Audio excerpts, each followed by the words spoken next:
Hi friends, ఈరోజు వచ్చేసి నేను కొబ్బరి లడ్డు చేస్తున్నాను. ఈ కొబ్బరి లడ్డు చాలా ఈజీ ప్రొసీజర్ ఎలాగో నేను ఈరోజు వీడియోలో చూపిస్తాను. ఫస్ట్ అయితే మనం పచ్చి కొబ్బరి వచ్చేసి మనము దేవుని దగ్గర ఎప్పుడైనా కొబ్బరికాయ కొడతాం కదా, వర్షాకాలంలో అది బూజు వచ్చేస్తుంటుంది. అలా కాకుండా ఇలా కొబ్బరి లడ్డు బెల్లం వేసి చేసుకుంటే పిల్లలు కూడా చాలా ఇష్టంగా తింటారు. మంచి హెల్తీ ఫుడ్. కొబ్బరి తినని వాళ్ళు కూడా ఇలా చేసుకోండి. ఫస్ట్ అయితే మనం కొబ్బరి తురుముకోవాలి. తురుముకున్న తర్వాత ఒక వెడల్పాటి గిన్నె తీసేసుకొని కొబ్బరి క్వాంటిటీకి తగ్గట్టుగా బెల్లం తీసుకోవాలి. కొద్దిగా స్వీట్ ఎక్కువ తినే వాళ్ళైతే కొద్దిగా ఎక్కువ తీసుకోవచ్చు. బట్ ఉండలు కట్టేటట్టుగా బెల్లము మనం దాని క్వాంటిటీలో తీసుకోవాలి. బెల్లం తీసుకున్న తర్వాత దాంట్లో కొద్దిగా వాటర్ వేసేసుకొని బాగా ఉడకనివ్వాలి. మనము పాకం పట్టేటట్టు, మనం అరిసెలకు దేనికైనా పాకం ఎలా పట్టుకుంటామో అలా ఈ కొబ్బరి లడ్డుకు కూడా మనం పాకం పట్టుకోవాలి. అయితే మనము గరిటెతో ఇలా తిప్పుతూ ఉండాలి. ఎందుకంటే గరిటెతో తిప్పడం అంటే కనుక మనకు బెల్లం అనేది కరుగుతుందన్నమాట.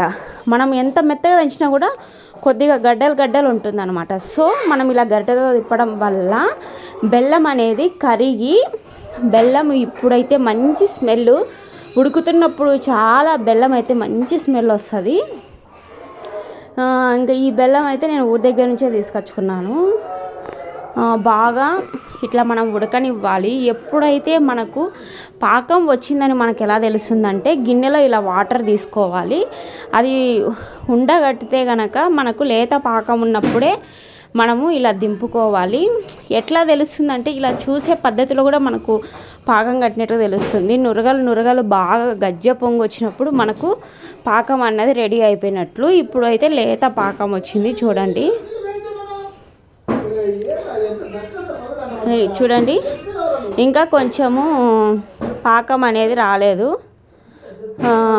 ఇట్లా గజ్జ పొంగు పూర్తిగా వచ్చిన తర్వాత ఇప్పుడైతే పర్ఫెక్ట్గా పాకం వచ్చింది.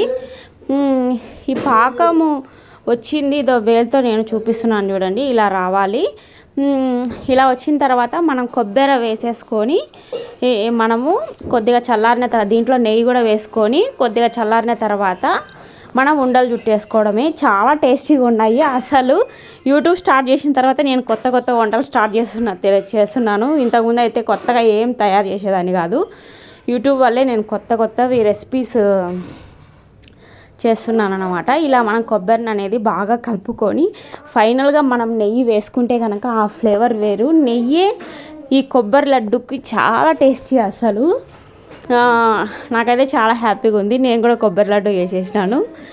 ప్లీజ్ ఫ్రెండ్స్, ఇంతవరకు మన ఛానల్ ఎవరైనా సబ్స్క్రైబ్ చేయని వాళ్ళు ఉంటే ఖచ్చితంగా సబ్స్క్రైబ్ చేయండి, నన్ను సపోర్ట్ చేయండి.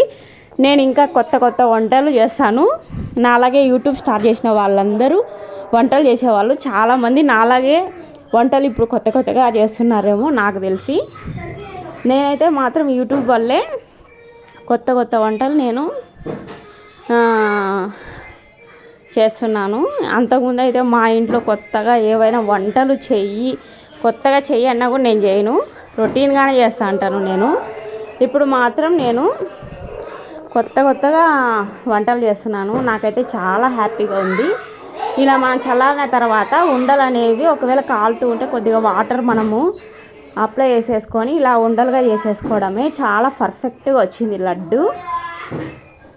చూడండి ఎంత బాగా. అసలు నేనైతే చేసినవన్నీ 2-3 నేనే తినేసినాను. జస్ట్ వినాయకుడి దగ్గర ఒక కొబ్బరికాయ కొడితే ఆ కొబ్బరికాయతో చేసినాను. తక్కువ క్వాంటిటీలో చేసినాను. లడ్డు వచ్చేసి ఇలా ఉండలు అనేవి చుట్టుకోవాలి. వీడియోలో చూపిస్తున్న విధంగా మనము అది వేడి మీద ఉన్నప్పుడే మనం ఉండలు చుట్టుకుంటే చాలా పర్ఫెక్ట్గా వస్తాయి. చూడండి, ఇలా మనము వర్షాకాలంలో కొబ్బరి మనం ఇంకా అది తేమ ఉంటుంది కాబట్టి ఫంగస్ అంతా వస్తుంది. సో ఇలా మనం కొబ్బరి లడ్డూలు చేస్తే కనుక పిల్లలు కూడా చాలా ఇష్టంగా తింటారు. ఓకే ఫ్రెండ్స్, చూడండి చాలా పర్ఫెక్ట్గా వస్తున్నాయి. చూస్తుంటేనే నోరు ఊరిపోతుంది కదా. మరి ఇంకెందుకు ఆలస్యం, మీరు కూడా కొబ్బరి లడ్డు ట్రై చేసేయండి.